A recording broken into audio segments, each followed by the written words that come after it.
এই যে টেবিলে যে কৌটাগুলো দেখছো এগুলো হচ্ছে আমাদের রান্নাঘরের মশলাপাতির কৌটা বা অন্যান্য যে সকল জিনিস লাগে সেই সকল কৌটা। তো এইগুলা আসলে আমি রাতে গরম জল দিয়ে সার্ফের জল মিশিয়ে স্যাভলন মিশিয়ে এগুলো আর কি বাইরে পরিষ্কার করেছি।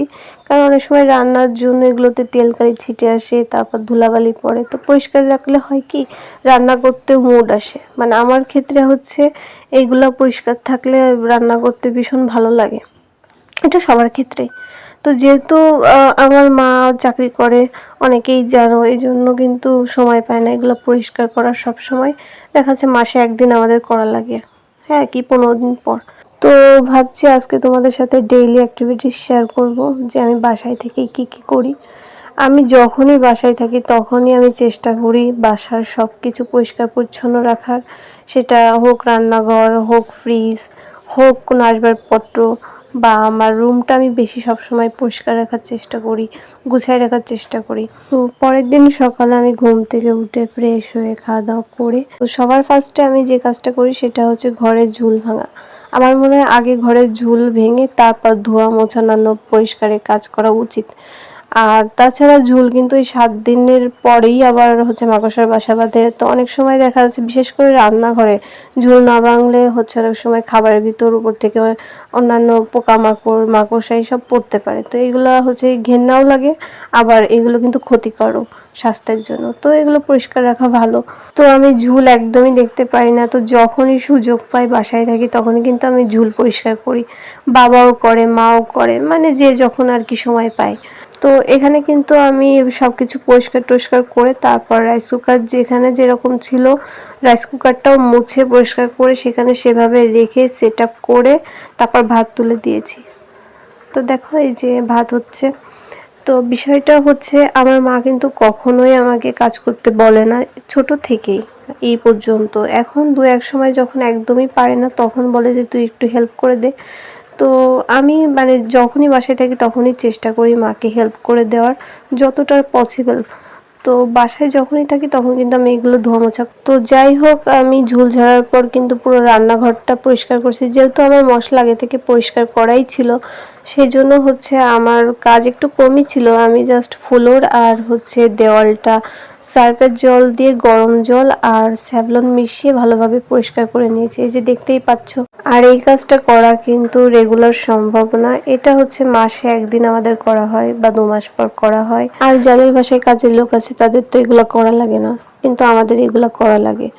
তো আমরা যে যখন সময় পাই এগুলো করি। আরেকটা বিষয় হচ্ছে রান্নাঘরের উপরে তোমাদের দেখে মনে হতে পারে যে তেলকালি পড়ে আছে, পরিষ্কার করে না কেন। তো এটা হচ্ছে অনেকদিন আগে যারা থাকতো, মানে অনেক বছর আগে যারা থাকতো তারা আর কি ওই তেলকালিটা ফেলে গেছে। তো ওইটা তো আমাদের তোলার সাধ্য নেই ভাই। তো আমরা যেটুকু মানে পরিষ্কার করতে পারি, যতটুকু পারি সেটুকুই করেছি। তো তারপর হচ্ছে আমি এই বেসিনটাও পরিষ্কার করলাম। তো আমাদের যেহেতু রুমটা অনেক ছোট আর ভেতর, এই কারণে অন্ধকারের জন্য তোমাদের এরকম মনে হতে পারে। আর এই কাজগুলা কিন্তু আমি চক্রাকারে করি। তো অনেকে আমাকে বলো না যে তুমি বাসায় থেকে কি কাজ করো, তো বাসায় থাকলে আমি এই কাজগুলোই করি আর এইগুলোতে প্রচুর সময় লাগে আর যথেষ্ট কষ্ট করো। তো তোমরা যারা আর কি ঘরের কাজ করো না, মানে বিশেষ করে ছেলেরা কিন্তু কখনোই বুঝবে না, ওদের তো করা লাগে না কিন্তু ওদের মা বউ বোনদের করা লাগে। তো অনেক ছেলেরা আছে ভালো, তারা বোঝে। তো এই কাজগুলো কিন্তু সত্যি অনেকটা কষ্টের। ছেলেরা বাইরে জব করে এই জন্য ওরা গৃহিণীদের কষ্ট অতটা বোঝে না, ওরা সবসময় হাতের কাছেই জিনিস পেয়ে যায় গোছানো সাজানো, যার জন্য ওরা এটাকে মূল্যায়ন করে না। কিন্তু আমার এটা খুব খারাপ লাগে, কারণ এইটাও একটা আর্ট, সবাই কিন্তু পারে না। আর মেয়েরা যে শুধু ঘরের কাজ পারে এমনও না, মেয়েরা এখন সংসারের পাশাপাশি জবও করে। তো তারা কর্মক্ষেত্রে আবার বাসায় যেটাকে কি বলে সংসার ক্ষেত্রে মানে সব কাজেই কিন্তু ভূমিকা পালন করে একজন নারী। তাই নারীকে সম্মান দেওয়া উচিত, তাদের কাজকে প্রশংসা করা উচিত। যাই হোক, এখানে কিন্তু আমি এই যে এগুলা কি বলে ঠিক জানি না, মানে গরম খাবার রাখার জন্য এগুলা কিনে নিয়ে আসছিল। তো এগুলোর উপরে আর কি ঝোল তরকারি লেগে গেছিল। তো আমি এগুলো আবার গরম জলে পরিষ্কার করে এগুলো ছাদে শুকাতে দিয়েছিলাম। তো ছাদ থেকে আনার পর আমি আবার টেবিলে গুছিয়ে রাখছি। এছাড়াও নিজের রুম গোছানো, টেবিল গোছানো, তারপর আসবাবপত্র পরিষ্কার করা, ওয়ার্ড্রোব মোছা, আলমারি মোছা, ডাইনিং টেবিল মোছা, থালা বাসন পরিষ্কার করা, বিভিন্ন রকম কাজই তো থাকে, সেগুলোও করা হয়। আর ছাদে কিন্তু আমার অনেকবার আসা পড়ে, 3-4 বার, কোনো দিন 7-8 বারও আসা পড়ে ওই জিনিসপত্র শুকাতে, ওইগুলা নিতে। তারপর একটু ছাদে আমি হাঁটাহাঁটি করলাম। হাঁটাহাঁটি করার পর সন্ধ্যার দিকে, মানে সন্ধ্যার একটু আগে আমি রুমে চলে আসলাম। এরপর ওই শুকানো কাপড় চোপড়গুলো ভাঁজ করে আবার আলনায় গুছিয়ে রাখলাম। তো এই যে দেখো আমার রুমটা আজকে, যেহেতু সন্ধ্যা লেগে গেছে তাই মা সাজ দিচ্ছে। সাজ লাগানো হয়ে গেলে তারপর হচ্ছে আমি চা খেয়ে বই নিয়ে বসি। তো সন্ধ্যার দিকে আমার 1 কাপ চা না খেলে হয় না, প্রতিদিন আমার 1 কাপ চা লাগবেই। আর এটা হচ্ছে আমার টেবিল, এখানে বাবা লোকনাথ আছে, মা কালীর ছবি আছে, আমার পড়াশোনা করার বই আছে।